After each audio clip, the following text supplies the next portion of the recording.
তবে হ্যাঁ, পুলিশ যখন পারছে না তখন আমি চেষ্টা করব। কি করবি? চেষ্টা করবি? আচ্ছা ধর চেষ্টা করলি, ধর ছোট স্বীকার করে নিল যেহেতু মা তোর আর ওর সম্পর্কের মাঝখানে বাধা সৃষ্টি করেছিল, ও মাকে পৃথিবী থেকে সরিয়ে দিয়েছে, তখন কি করবি তুই? আগে বলুক তারপর। না ধরে নে না ও বললো, কারণ বলতে তোকে হবে, এটা ছাড়া তো কোনো কথা নেই। আজ নয়তো কাল স্বীকার ওকে করতেই হবে, তখন কি করবি? আমি নিজের হাতে ওকে পুলিশের কাছে ধরিয়ে দেবো। আমি বলবো স্বীকারোক্তির কথা, বলবো স্বীকার করেছে। পারবি না, তুই এটা করতে পারবি না দিঠি। ছোটু যদি তোর কাছে স্বীকারোক্তিও করে থাকে, তুই ওর এগেনস্টে কোনো কথা বলতে পারবি না। কেন জানিস? একটা মানুষ যখন নিচে নেমে যায় তখন তার কোনো সেন্স থাকে না। সাধারণ মানুষের সমস্ত সেন্স সে হারিয়ে ফেলে। তোর তাই অবস্থা। তুই এখন কি করছিস, কি বলছিস, কি ভাবছিস, আমরা কেউ বুঝতে পারবো না। তুই নিজেকে প্রশ্ন কর না, তুই যদি সাধারণ অবস্থায় থাকতিস, নর্মাল সেন্সে থাকতিস, তুই ওর পরিবারের মতো একটা পরিবারের সাথে মিশতিস? ওরকম একটা ছেলের প্রেমে তুই কোনোদিন পড়তে পারতিস? তুই তো সেন্সে নেই দিঠি, তাই এই কথাগুলো তুই বলছিস। আমাকে একটা সিম্পল কোয়েশ্চেনের উত্তর দিতে পারবি? দুটো মানুষ যখন পরস্পরের সাথে কথা বলে না, তাদের কোনো একটা বিষয়ে মিল থাকতে হয়, ওয়েভলেন্থ ম্যাচ করতে হয়। তুই কিভাবে কথা বলিস ওর সাথে? ও চোখের দিকে তাকাস কি করে? কি বিষয় নিয়ে কথা বলিস তুই ওর সাথে? এই ডিঙ্কা প্লিজ, আমি একটা কথা বলি, this is not the right time. তোমরা একদম এখন নিজেদের মধ্যে অশান্তি করো না প্লিজ। আমার মনে হয় দিঠি তো ঠিকই বলছে। ও যদি ছেলেটার সঙ্গে গিয়ে কথা বলে, প্রবলেমটা কি? দিঠি আমি একটা কথা বলি, তুমি এখানেই সময় নষ্ট না করে বরং ছেলেটার সঙ্গে গিয়ে কথা বলো। ও যদি স্বীকার না করে তাহলে বুঝতে হবে যে ও তোমাকে কখনোই ভালোবাসতো না। আর দিদি একটা কথা একটু ভেবে দেখো, যদি ও সত্যি প্রকৃত অর্থে তোমাকে ভালোবেসে থাকে বা কোনোদিনও ভালোবেসে থাকতো, তাহলে কি তোমার নিজের মায়ের এত বড় ক্ষতি করতে পারতো বলো? দিঠি, তোমার মা সারা জীবন ওনার জন্য করে গেছে, কখনো নিজের জন্য ভাবেনি, নিজের স্বার্থের কথা চিন্তা করেনি। সেই মানুষটার এরকম একটা পরিণতি হবে, একটা অজানা অচেনা ছেলে তাকে শেষ করে দেবে। তোমরা একেবারে শিওর না যে ঐতিহ্যই মাকে শেষ করেছে? মানে মানে পুলিশ শিওর হয়ে যাচ্ছে, তুই আমাদের জিজ্ঞেস করছিস আমরা শিওর নাকি? তোর কি মনে হয় মা কর্পূরের মতো উবে গেছে? মা কোথায় যেতে পারে? আর কে মাকে কি করতে পারে বল? আর কেউ মায়ের কোনো ক্ষতি করতে পারে না, তাই না? আগে কখনো কেউ মায়ের কোনো ক্ষতি করেনি, তাই না রে ছোটদা ভাই? আর তাই এখন আর কেউ মায়ের কোনো ক্ষতি করতে পারে না, তাই না? হ্যাঁ করতে পারে দিঠি, আরো অনেক মানুষ আছে যারা মায়ের ক্ষতি করতে পারে। আমি জানি তারা ভবিষ্যতেও মায়ের ক্ষতি করতে পারে, কিন্তু কি বলতো, মায়ের ক্ষতি করার জন্য যে ক্ষমতাটার দরকার এই মুহূর্তে সেই ক্ষমতাটা তাদের হাতে নেই। সেই ক্ষমতাটা একজনের হাতেই আছে, তোর রাজকুমার ছোটু। পাপা, আমি একটু থানায় যাচ্ছি ঐতিহ্যের সঙ্গে দেখা করতে। বেশ যাও, তোমায় আমি বাধা দেব না, আর তোমায় আটকালেও তুমি আমার কথা শুনবে না। শুধু তোমার কাছে আমার একটা অনুরোধ, তুমি শুধু জানার চেষ্টা করো যে ওই ছেলেটা তোমার মায়ের ঠিক কতখানি ক্ষতি করেছে, কোথায় আছে তোমার মা, কেন করেছে এই কাজটা। অন্তত এই খবরটা তুমি এনে দিও, আমি তোমার কাছে হাত জোর করছি। আর একটা কথা, তুমি কোনো কিছু আমার কাছে লুকোবে না। যদি ওই ছেলেটা তোমার মায়ের চরম ক্ষতিও করে থাকে, একেবারে শেষ করে দিয়ে থাকে, সেটা দয়া করে আমার কাছে জানো প্লিজ। প্লিজ।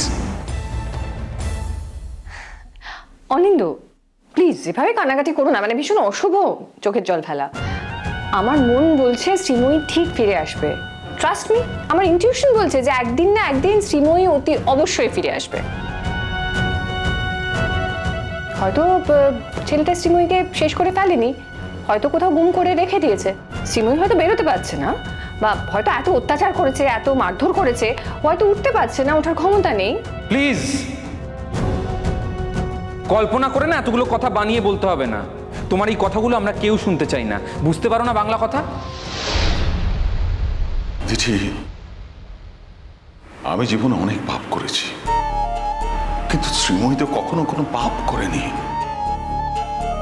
অত্যন্ত পুণ্যবতী একজন মানুষ, সারা জীবন অন্যের ভালো চেয়ে এসেছে সেই মানুষটা। আমার পাপের শাস্তি নিশ্চয়ই ঈশ্বর শ্রীময়ীকে দেবে না, এটা অন্যায়। ওরকম পুণ্যবতী একটা মানুষের জীবনের পরিণতি কিন্তু কিছুতেই এরকম হতে পারে না, এত এত খারাপ। তাহলে সেটা অন্যায় হবে, উপরওয়ালার ঈশ্বরের এটা ওর প্রতি অন্যায় হবে, অপরাধ হবে। না, তুমি যাও দেখি, তুমি জানার চেষ্টা করো ছোট এক্স্যাক্টলি শ্রীময়ীকে কোথায় রেখেছে, কোথায় গুম করে রেখেছে। ওর যদি কোনো টাকার প্রয়োজন হয় ও জানাক সেটা, আমি সেই টাকা জোগাড় করে দেব। কিন্তু সে যেন তোমার মায়ের কোনো ক্ষতি না করে, তোমার মাকে যেন সে ফিরিয়ে দেয়। ওর যা লাগে সেটা জানাক, শুধু সত্যি কথা বলুক তোমায়, প্লিজ। শুধুমাত্র টাকা নিয়েও শান্ত হবে না পাপা। এর আগে ওকে আমরা টাকা দিতে চেয়েছিলাম, আসলে ও টাকা চাই, দিঠিকে চাই, আর দিঠি আর ওর মাঝখানে যে আসবে তাকে সরাতেও হবে ওকে। ও সবটা নিতে চায়। আফটার অল ক্রিমিনাল তো একজন ক্রিমিনাল কিভাবে ভাবে তুমি জানো না? আজ এত কিছুর পরেও আমি কিছুতেই মন থেকে মেনে নিতে পারছি না যে ঐতিহ্য এই কাজটা করেছে। আমার জীবনকে দেখা চেনা সবটা ভুল হয়ে যাবে যদি এই ঘটনাটা সত্যি হয়।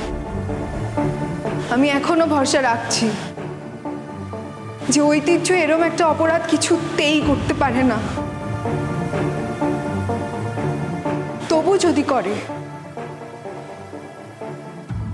পাপা আমি তোমাকে কথা দিচ্ছি, ঐতিহ্যের যাতে এই পৃথিবীর শ্রেষ্ঠ শাস্তিটা হয়, ঐতিহ্যের যাতে ফাঁসি হয়, তার জন্য যা যা করার দরকার আমি করব।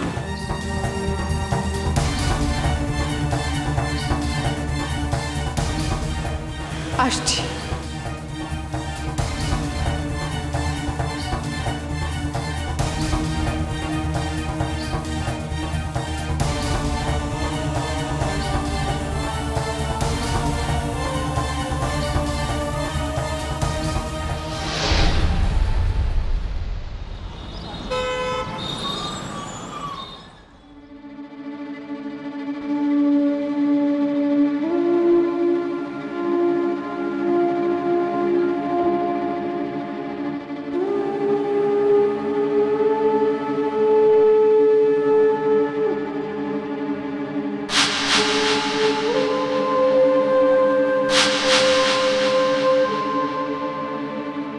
এ কি হয়েছে তোমার? উপহার। এইভাবে মেরেছে তোমাকে? দয়া দেখাতে এসেছো? কিসের দয়া? এই যে আমাকে মেরেছে বলে দুঃখ প্রকাশ করছো। আমাকে তো মারারই কথা, আমাকে মারবে না তো আর কাকে মারবে? এত বড় ক্রাইম করেছি আমি। আমায় সত্যি কথা বলো ঐতিহ্য, তুমি কি সত্যি আমার মায়ের কোনো ক্ষতি করেছো? আমি শুনেছি পুলিশ যখন বারবার তোমায় জিজ্ঞেস করছিল তুমি কোনো কথার উত্তর দাওনি। তুমি হ্যাঁও বলনি, নাও বলনি। তোমার মৌনতা ওরা সম্মতির লক্ষণ ধরে নিয়েছে ঐতিহ্য। কেন এটা করলে ঐতিহ্য? ধরো আমি যদি বলতাম আমি করি, তাহলে কি পুলিশ বিশ্বাস করতো? পুলিশের কাছে তো নির্দিষ্ট প্রমাণ আছে বলেই ওরা আমাকে অ্যারেস্ট করেছে। আর তুমিও তো সেদিন আমায় জিজ্ঞেস করলে আমি বেছে বেছে সেই দিনই কেন কলকাতা এসেছিলাম। হ্যাঁ, আমি বলেছিলাম। আমি এ কথাও বলেছিলাম যে যদি কেউ আমার মায়ের ক্ষতি করে, সে যেই হোক, তাকে আমি যত ভালোবাসি না কেন, তার যাতে উপযুক্ত শাস্তি হয় সেটা আমি দেখব। তাই তো হচ্ছে, উপযুক্ত শাস্তিই তো হচ্ছে। কিন্তু তার আগে তো জানতে হবে যে তুমি কাজটা করেছো কিনা। আমি কাজটা করি বা না করি, তোমার মনে তো সংশয় আছে। তুমি তো আমায় সন্দেহ করেছো। হ্যাঁ, আমি সন্দেহ করেছি, কিন্তু আমি নিশ্চিত হইনি। সন্দেহ যখন করতে পেরেছো তখন তখন ধরে নাও আমি করেছি। আমি সত্যিটা জানতে এসেছি। সত্যিটা এই যে আমি তোমার মাকে খুন করেছি। কোথায় আমার মায়ের বডিটা? শত্রু শেষ রাখতে নেই, তাই তোমার মাকে মেরে খালে ভাসিয়ে দিয়েছি। না!